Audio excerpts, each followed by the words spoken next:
जय हिंद दोस्तों। मैं धर्मेंद्र उपाध्याय। आइए हम लोग मेंसुरेशन 2D का तीसरा क्लास देखें, जिसमें हम लोग ट्रायंगल के क्वेश्चंस की प्रैक्टिस कर रहे हैं। पहले क्लास में हमने आपको बेसिक फार्मूले सिखा दिए थे और दूसरे वीडियो में हमने आपको प्रैक्टिस कराया था ट्रायंगल का। इस वीडियो में भी हम लोग ट्रायंगल के क्वेश्चंस की प्रैक्टिस करेंगे। ओके, तो चलिए क्वेश्चन नंबर 1 देखते हैं क्या कह रहा है। 360 square centimeter and 250 square centimeter are the area of two similar triangles. If the length of one of the sides of the first triangle be 8 centimeter, then the length of the corresponding side of the second triangle is। Hindi में सुनिए, कह रहा है दो समरूप त्रिभुजों के क्षेत्रफलों क्रमशः 360 square centimetre तथा 250 स्क्वायर सेंटीमीटर है। यदि पहले त्रिभुज की भुजा 8 सेंटीमीटर हो तब उसके संगत दूसरे त्रिभुज की भुजा ज्ञात कीजिए। कितना ईजी है। अब आप बोलेंगे कि सर, अगर हमें दो समरूप त्रिभुज दिए हों और हमें उनका एरिया पता हो, जैसे इस क्वेश्चन में आप देखिए दो समरूप त्रिभुजों का एरिया आपको दे रखा है। इन समरूप त्रिभुजों का एरिया है 360 और 250। तो आप क्या करिए, सबसे पहले एरिया का रेशियो निकाल लीजिए। अगर आप एरिया का रेशियो पता करेंगे तो 0 से 0 कैंसिल हो गया। एरिया का रेशियो कितना मिला? 36 और 25। अगर आपको एरिया का रेशियो मिल गया है तो आप साइड का रेशियो निकाल सकते हैं। जानते हैं साइड का रेशियो पता करने के लिए क्या कीजिए, एरिया का जो रेशियो है उसका स्क्वायर रूट ले लीजिए। ध्यान रखिए एरिया हमारा 2D होता है और साइड मतलब लेंथ है, तो साइड कितना होगा? 1D। और जब हम 2D से 1D पता करना चाहेंगे तो 2D वाले रेशियो का हम स्क्वायर रूट ले लेंगे। तो अगर हमें साइड का रेशियो पता करना तो 36 का स्क्वायर रूट 6 और 25 का स्क्वायर रूट कितना हो जाएगा? 5। मतलब अगर एरिया का रेशियो 36-25 है तो साइड का रेशियो 6-5 हो जाएगा। क्लियर है। अब क्वेश्चन में बोला पहले त्रिभुज की भुजा 8 सेंटीमीटर है। वैसे पहले त्रिभुज की भुजा अगर आप देखो रेशियो में कितना आपने कंसीडर किया है तो आप बोलेंगे 6। सर एरिया हमने 6 साइड हमने 6 कंसीडर किया, 6 हमको मिला साइड रेशियो के अकॉर्डिंग, और क्वेश्चन के अकॉर्डिंग कितना है? 8। तो आप कह सकते हो 6 की वैल्यू 8 है। अच्छा आप मुझे बताएं, अगर 6 की वैल्यू 8 है तो 1 की वैल्यू कितनी हो जाएगी? आप बोलेंगे 1 की वैल्यू हो जाएगी सर 8/6। 1 की वैल्यू कितनी हो जाएगी? 8/6। अच्छा अगर 1 की वैल्यू 8/6 तो दूसरे त्रिभुज का साइड पूछ रहा हुआ तो 5 है रेशियो के अकॉर्डिंग। अगर 1 का मान 8/6 तो आप बोलेंगे 5 का मान हो जाएगा 8/6 गुणे 5। और अगर आप काटे 2 तिया 6, 2 चौके 8 और 4 कितना हो जाएगा? 4 20 और बटे कितना? 3। मतलब हमें दूसरे त्रिभुज का जो साइड मिला वह 20/3 मिला। कितना मिला है? 20/3। अगर 20/3 को आप मिक्स्ड फ्रैक्शन में कन्वर्ट कीजिए तो आपको मिलेगा 6 होल 2/3 सेंटीमीटर। मतलब कौन सा आंसर सही होगा? सी। क्लियर। आइए देखते हैं सेकेंड क्वेश्चन। सेकेंड क्वेश्चन है The altitude drawn to the base of an isosceles triangle is 8 centimeter and its perimeter is 64 centimeter. The area of the triangle is। Hindi में एक समद्विबाहु त्रिभुज की ऊंचाई 8 सेंटीमीटर तथा इसका परिमाप 64 सेंटीमीटर है। त्रिभुज का क्षेत्रफल ज्ञात कीजिए। पहले आप इस वीडियो को पॉज करके ट्राई कीजिए क्वेश्चन सॉल्व करने का। चलिए उम्मीद करता हूँ आपने किया होगा। आइए मैं बताता हूँ। एक क्वेश्चन है, कह रहा एक समद्विबाहु त्रिभुज। आप बना लीजिए समद्विबाहु त्रिभुज। ये लीजिए हमने बना लिया एक समद्विबाहु त्रिभुज। ये हमारा समद्विबाहु त्रिभुज है। एक सेकेंड, एक समद्विबाहु त्रिभुज बना लेते हैं हम लोग। ठीक, मान लीजिए समद्विबाहु त्रिभुज है। इसके साइड्स समद्विबाहु त्रिभुज है मतलब दो साइड्स इक्वल होंगे। मान लीजिए ए वाला ए है और ए वाला ए है। इसकी ऊंचाई 8 सेंटीमीटर है। ये वाला मान लीजिए ऊंचाई है 8 है। ठीक है। अच्छा आप जानते हो, नहीं जानते हो तो जानिए कि अगर समद्विबाहु त्रिभुज की आपको ऊंचाई दे रखी है तो यह ऊंचाई जिस पर है, जिस भुजा पर है, उसको दो बराबर भागों में बांट देगी। तो इस भुजा को दो बराबर भागों में बांटेगी। इस भुजा का लेंथ आपको नहीं पता है, मान लीजिए इस भुजा का लेंथ 2b है। इजी होगा अपने लिए कि अगर ये 2b आपने कंसिडर किया तो आधा आधा हो जाएगा। यह वाला बचेगा b और ये वाला भी कितना बच जाएगा? b। क्लियर। हाइट 8 है। ध्यान रखिए क्वेश्चन में दिया हाइट कितना है? 8।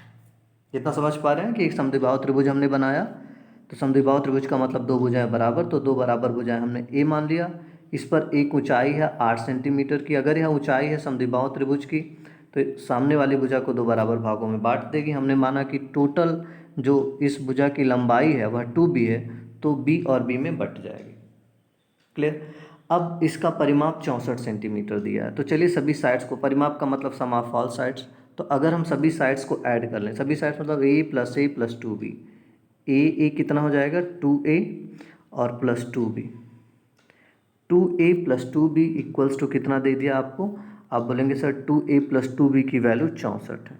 अच्छा, अगर 2a प्लस 2b की वैल्यू 64 है तो 2 कॉमन ले लीजिए, और जब आप 2 कॉमन ले लेंगे तो a प्लस b की वैल्यू क्या हो जाएगी 64/2, और 64/2 का मतलब कितना हो जाता है 64/2, सॉरी 64/2, और यहाँ चला गया 2, 64/2, 64/2 का मतलब a प्लस बी की वैल्यू आ गई 32। इतना बात आप माइंड में रखिए, a प्लस बी की वैल्यू हमको मिल गई है 32। क्लियर है। देखिए ये ट्रायंगल था अपने पास, और यह इसका हाइट था, यह आपको 8 पता था, हमने कहा था यह a मानिए, ये वाला a मानिए, और ये टोटल अगर आप 2 भी कंसीडर करते हो तो 2 पार्ट में बटेगा, यह वाला कितना हो जाएगा b, और जब आपने सबको ऐड किया था तो आपको a प्लस बी मिल गया था, a प्लस बी कितना आ गया था 32। भाई इजी है। अब हम क्या करेंगे, इस ट्रायंगल को देखेंगे, अगर मैं नाम दे दूं ABCD, तो आप ट्रायंगल ABD में देखिए, इस ट्रायंगल में ट्रायंगल ABD, ये वाला जो मैं बना रहा हूँ डार्क से, ट्रायंगल ABD में देखिए, अगर यह परपेंडिकुलर है तो यह हाइपोटेनस होगा, ये वाला आप बोलेंगे बेस होगा, या परपेंडिकुलर जो भी, और यह बेस होगा। ठीक है, तो आप बोलेंगे कि सर अगर इन दोनों को मैं सॉल्व करूं पाइथागोरस थ्योरम से, तो मैं कह सकता हूं a² minus b² equals to हो जाएगा 8 का स्क्वायर कितना 64। भाई हाइपोटेनस से किसी एक साइड का स्क्वायर सब्ट्रैक्ट कर लिया, इक्वल्स टू 8 × 64। क्लियर। अब देखिए, अगर a² माइनस b² की वैल्यू 64 है तो a² माइनस b² होता क्या है, एक ब्रैकेट में a माइनस बी और दूसरे में a प्लस बी, इसकी वैल्यू हो गई 64। अब आप बोलेंगे कि सर a प्लस बी की वैल्यू तो हमको पता है, a minus b into a plus b की वैल्यू है 32 इक्वल्स टू 64। 32 से 64 कितनी बार में कट जाएगा 2 बार में, मतलब a माइनस बी की वैल्यू कितनी आ जाएगी 2। तो यहाँ तक आप बात को समझ पाया कि सर हमने इस गिवन डेटा से 2 बातें पता की कि a प्लस बी की वैल्यू आई थी 32 और a माइनस बी की वैल्यू आई थी 2। अगर इन दोनों इक्वेशंस को सॉल्व कर ले तो हमको a की वैल्यू मिल जाएगी, बताइए कितने मिलेगी भाई, एक प्लस है एक माइनस है, तो ऐड करके हाफ कर दीजिए, 32 तो 34, 34 का आधा कितना हो जाएगा 17, तो a की वैल्यू कितनी आ जाएगी 17। ठीक है, और इन दोनों को सब्ट्रैक्ट करके आधा कर दिए तो 32 माइनस 2 15, b का वैल्यू कितना आ जाएगा 15। अब आपको a और b मिल चुका है। देखिए मैं फिर से बनाता हूँ ट्रायंगल, आपने इसको a माना था, इसको a माना था, और ये टोटल 2b था। ठीक है, ये हाइट 8 दे रखा था, आपको a पता चल चुका है, a कितना आया था 17 और b कितना आया था 15। आप बोलेंगे अगर b 15 था तो टोटल a वाला लेंथ कितना हो जाएगा, बोलेंगे टोटल 2b है, अगर b की वैल्यू 15 है तो 2b की वैल्यू हो जाएगी 15 दूना 30। अब एरिया निकालना कितना ईजी हो गया आपके लिए, area equals to 1/2 base into height, तो बेस कितना मिल गया आपको 30 और हाइट कितना है 8, 2 से 30 को काटिए 15 बार में, और 15 8 कितना हो जाएगा 120। क्लियर है। तो मैं उम्मीद करता हूँ कि आपको ये बात समझ में आई होगी। एक बार वीडियो और रिपीट करके देख लीजिए अगर ना समझ आया हो। आगे बढ़ते हैं, क्वेश्चन नंबर 3 देखिए, कह रहा है if area of an equilateral triangle is a and its side is b then value of b² a. यदि एक समबाहु त्रिभुज का क्षेत्रफल a तथा ऊंचाई b हो तब b² a ज्ञात कीजिए। आप एक बार खुद से वीडियो पॉज करके सॉल्व करने का प्रयास करिए। तो चलिए, मैं उम्मीद करता हूँ आपने किया होगा। देखते हैं हम लोग, एक समबाहु त्रिभुज है बेटा, बना लेते हैं एक समबाहु त्रिभुज। ये है अपने पास समबाहु त्रिभुज। भाई समबाहु है मतलब सभी भुजाएं बराबर होंगी। मान लीजिए सभी भुजाएं a हैं, कितनी सभी भुजाएं a हैं, इसका ऊंचाई b है, ये लीजिए इसका ऊंचाई हमने मान लीजिए a है। अब भुजा को a मानना गलत होगा क्योंकि एरिया आपको a दे रखा है, तो भुजा ए ना मान के एक्स मान लीजिए। मान लीजिए इसकी सभी भुजाएं एक्स एक्स हैं और इसकी ऊंचाई कितना दे रखा है, बी दे रखा है, ऊंचाई बी। ठीक है, आप बताओ समबाहु त्रिभुज की ऊंचाई, हाइट का फार्मूला आप जानते हो कि नहीं? तो आप बोलोगे बिल्कुल सर, हाइट की ऊंचाई होती है, हाइट का जो फार्मूला होता है √3/2 इंटू साइड। साइड आपने कितना माना है, एक्स, तो आप बोलेंगे h इक्वल्स टू हो जाएगा √3/2 इंटू एक्स। क्लियर है? अब आप बोलोगे कि सर अगर हम हाइट के h के जगह पर हाइट की वैल्यू b रख दें तो b इक्वल्स टू हो जाएगा √3/2 इंटू एक्स। अब यहाँ से अगर मैं आपसे पूछूं x की वैल्यू क्या होगी, तो आप बोलोगे सर x इक्वल्स टू हो जाएगा, 2 इधर आ जाएगा तो 2b/√3। x की वैल्यू कितनी आ जाएगी, 2b/√3। क्लियर है? ये देखिए हम सिर्फ वैल्यू लिख देते हैं। अब x की वैल्यू हो गई बेटा 2b/√3। क्लियर? अच्छा, अब इसका क्षेत्रफल आपको दे रखा है a है। वैसे समबाहु त्रिभुज का क्षेत्रफल क्या होता है? आप बोलोगे समबाहु त्रिभुज का क्षेत्रफल होता है सर √3/4a²। समबाहु त्रिभुज का क्षेत्रफल क्या होता है, √3/4a²। तो वैल्यू रख दीजिए भाई। क्षेत्रफल आपको ऑलरेडी दे रखा है, स्मॉल ए है, और साइड यहाँ पे x है तो इसको x रख दीजिएगा। √3/4 साइड स्क्वायर मतलब x²। तो यह हो जाएगा √3/4। x की वैल्यू आपने पता कर लिया है 2b/√3 इसका होल स्क्वायर। क्लियर? तब आप यहाँ से कह सकते हैं a इक्वल्स टू √3/4। a² का मतलब क्या है, 2b/√3 इंटू 2b/√3। ठीक है, तो 1√3 से 1√3 कट जाएगा, 2 दूना 4, 4 से 4 कट जाएगा। अब क्या बचा, अगर आप ध्यान से देखिए तो a की जो वैल्यू दिख रही है हमको वह कितनी दिख रही है, b² / √3। a की वैल्यू कितनी दिख रही है, b² / √3। ठीक है, मैं इसको आगे लिख देता हूँ। टोटल सॉल्व करने के बाद बेटा आपको a की जो वैल्यू मिली वह मिली b²/√3। क्लियर है? अब हम कह रहे हैं a को इधर ले आइए √3 के प्लेस पर और √3 को a के प्लेस पर। मतलब आप यहाँ से कह सकते हैं b²/a इक्वल्स टू √3।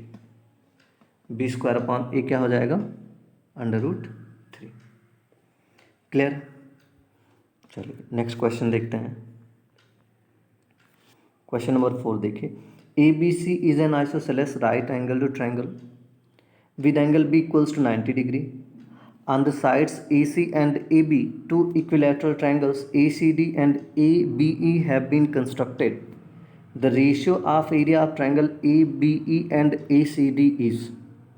हिंदी में सुनिए, हिंदी में कह रहा है ABC एक ऐसा समद्विबाहु समकोण त्रिभुज है। कैसा त्रिभुज है, समद्विबाहु समकोण त्रिभुज है कि एंगल B 90 डिग्री है। भुजा AC तथा AB पर दो समबाहु त्रिभुज ACD तथा ABE बनाए गए हैं। तो त्रिभुज ABE तथा त्रिभुज ACD के क्षेत्रफलों का अनुपात ज्ञात कीजिए। मैं आपसे फिर कहूँगा कि आप वीडियो को पॉज करिए और खुद से एक बार ट्राई कीजिए। चलिए आपने किया होगा, मैं बताता हूँ आपको।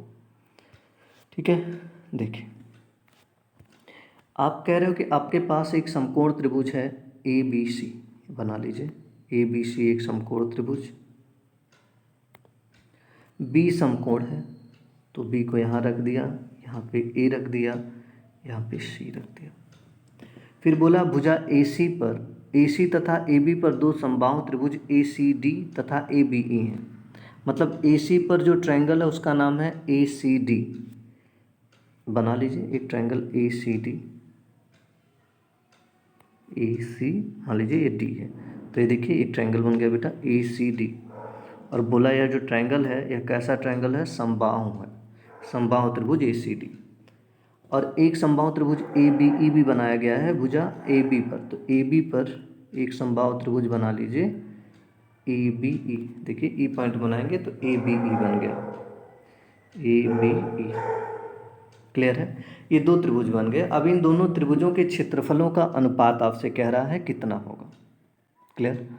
तो कोई दिक्कत नहीं है। सबसे पहले तो आप कह रहे हो सर ये जो समकोण त्रिभुज था यह कैसा था, तो आप बोलेंगे सर ये जो समकोण त्रिभुज था यह समद्विबाहु समकोण था। समद्विबाहु समकोण का मतलब क्या, ये और ये दोनों भुजाएं तो बराबर होंगी। मान लीजिए ये दोनों भुजाएं ए हैं, ये दोनों भुजाएं कितनी हैं, ए हैं। अगर ये दोनों भुजाएं ए और ए हैं तो आप बोलोगे सर कर्ण कितना होगा। भाई कर्ण पता करने के लिए क्या, पाइथागोरस थ्योरम लगा दीजिए। Hypotenuse square equals to perpendicular square plus base square, मतलब h square equals to a square plus a square. तो 2a स्क्वायर हो जाएगा, मतलब एच की वैल्यू कितनी आ जाएगी, a√2। ये डायरेक्ट आना चाहिए आपको।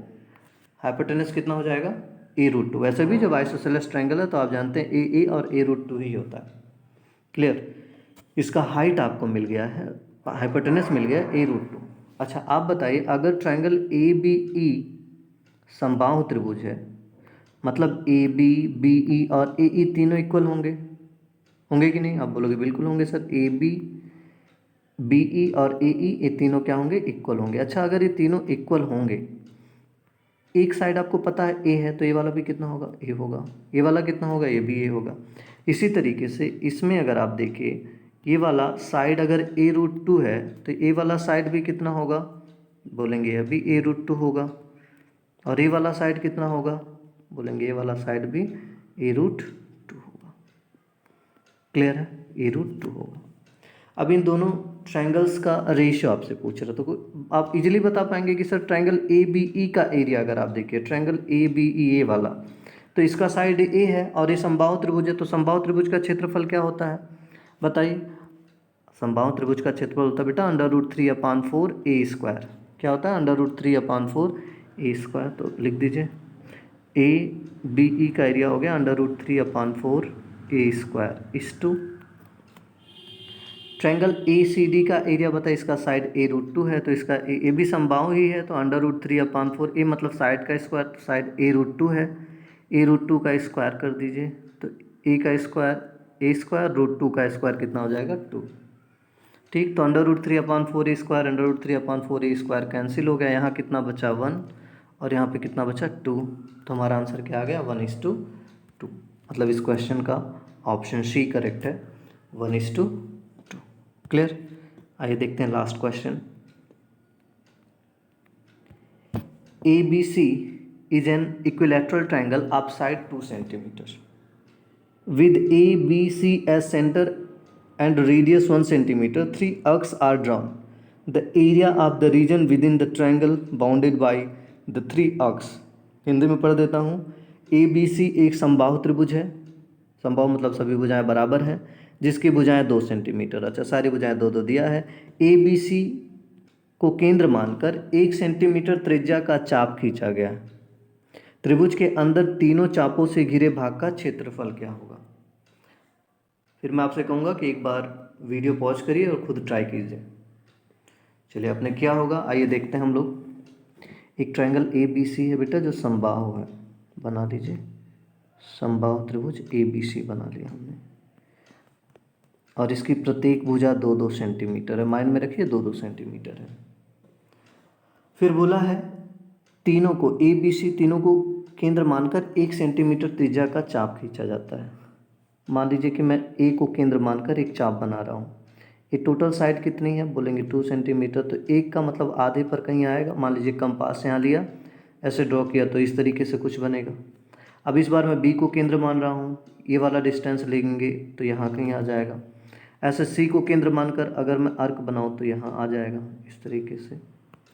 ठीक है, तो बोल रहा है कि इन तीनों से जो घिरा क्षेत्रफल है, भाग है ये वाला, ये जो मैं